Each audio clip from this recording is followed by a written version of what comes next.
Tsunami විපතින් පස්සේ අපේ රටට බලපෑ දරුණුම ස්වභාවික විපතට තමයි මේ මොහොත වන විට අපේ රට මුහුණ දීලා තියෙන්නේ.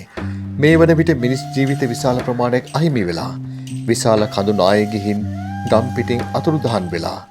ඔබ විශ්වාස කරනවද මිනිස්සු කොයිතරම් අසරණ වුණත් ජීවිත අවදානම තිබියදීත් පත් නොහැරපු මනුස්සකම් දකින හැමෝගෙම ඇස්වලට කඳු වෙන තරමට අසරණ වෙච්ච මිනිස්සුන්ට විතරක් නෙවෙයි, සතා සිව්පාවට පවා පිහිට වෙච්ච බෝධිසත්ව මිනිස්සු තාමත් මේ පින්බිමේ ඉන්නවා.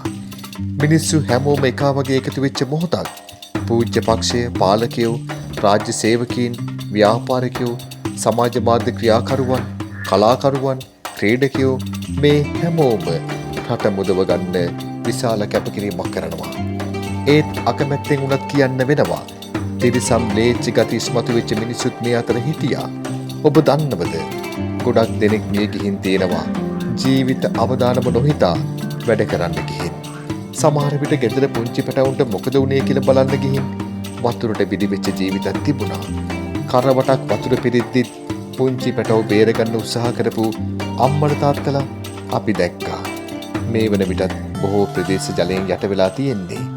දුම්රිය මාර්ග ඇතුළු මාර්ග පද්ධතියම විනාශ වෙලා. තව මාස කිහිපයක් යාවි රටේ යටිදල පහසුකම් යථා තත්ත්වයට පත් කරන්න. මේ මොහොත රටක් වශයෙන් අපි එකට එකතු වෙන්න ඕන මොහොතක්. Tamanට කරන්න පුළුවන් කැපකිරීම කරන්නම ඕන මොහොතක්.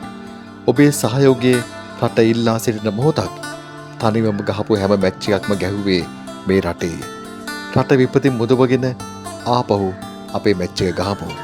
හැමෝටම ආදරෙන් මතක් කරනවා, මේ විපතින් රට මුදව ගන්න සහයෝගය ලබා දීලා නැවතත් අපට සතුටින් ඉන්න පුළුවන්, ආදරෙන් ජීවත් වෙන්න පුළුවන් ලස්සන අපේ රට නිර්මාණය කරගමු.